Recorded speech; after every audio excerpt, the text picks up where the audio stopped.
নমস্কার বন্ধুরা, অরিতিস কিচেনে আরও একটা নতুন ভিডিওতে আপনাদের সকলকে স্বাগত জানাচ্ছি। চলে এসেছি আরও একটা নতুন রেসিপি নিয়ে। আজকে যে রেসিপিটি আপনাদের সঙ্গে শেয়ার করব, পুঁই শাক। খুব অল্প তেল মশলা আমি এই পুঁই শাকটা রান্না করব। ভিডিওটা স্কিপ করবেন না। তাহলে চলুন ভিডিওটা শুরু করি।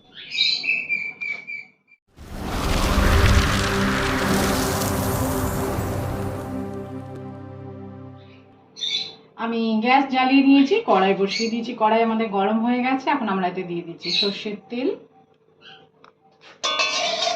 তেলটা কড়াই চারিদিকে ভালো করে লাগিয়ে নিতে হবে এবং বড়িগুলো আমি ভেজে নেব।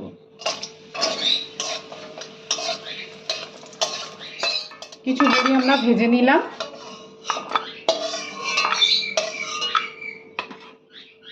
এই তেলের মধ্যে দিয়ে দিচ্ছি শুকনো লঙ্কা, 5 ফোড়ন, 2টো তেজপাতা।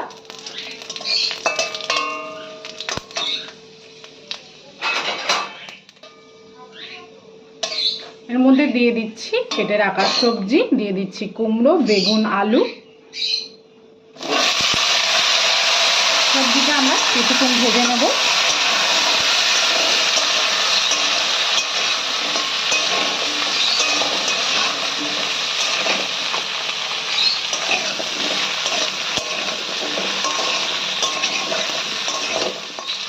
দিয়ে দিচ্ছি হলুদের গুঁড়ো,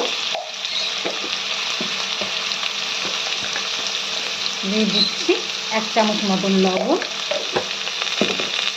নুন হলুদ দিয়ে ভালো করে সবজির সঙ্গে মিশিয়ে নিয়ে সবজিটা 2-5 মিনিট ভালো করে ভেজে নিতে হবে।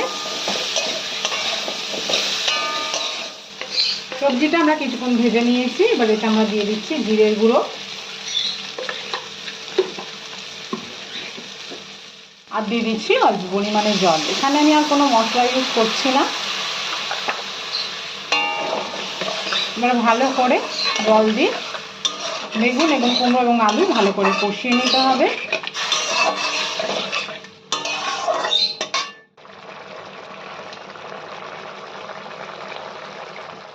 ভালো করে আমরা সবজিটাকে কষিয়ে নিয়েছি।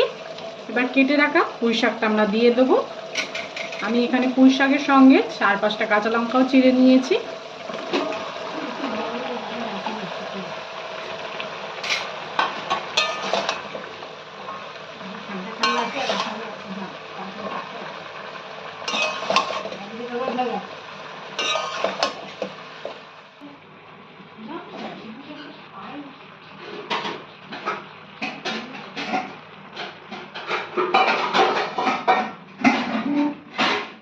শাকটা মজানোর জন্য আমরা একটা ঢাকনা দিয়ে ঢেকে নিলাম।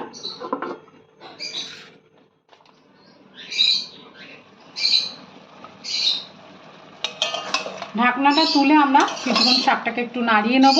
আমাদের শাক প্রায় মজে এসেছে, আর একটু মজিয়ে নিতে হবে ঢাকা দিয়ে।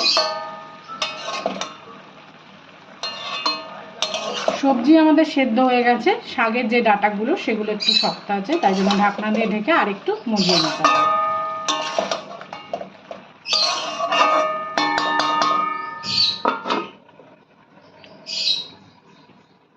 আমরা ঢাকনা তুলে ফেললাম। শাক প্রায় আমাদের হয়ে এসেছে, ডাঁটাও আমাদের সুন্দরভাবে সেদ্ধ হয়ে গেছে। এবার এর মধ্যে আমরা দিয়ে দিচ্ছি ভেজে রাখা বড়ি এবং কুচানো ধনেপাতা।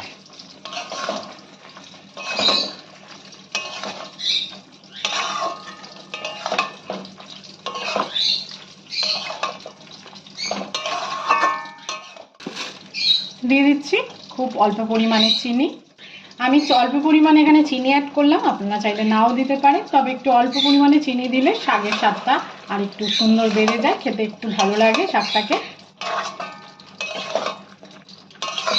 না হবে না, শাক আমাদের হয়ে গেছে। এবার আমরা একটা পাত্রে নামিয়ে ফেলব। সম্পূর্ণ ভিডিওটা দেখার জন্য সকলকে জানাই ধন্যবাদ। সবাই ভালো থাকবেন, সুস্থ থাকবেন। দেখা হবে নেক্সট ভিডিওতে।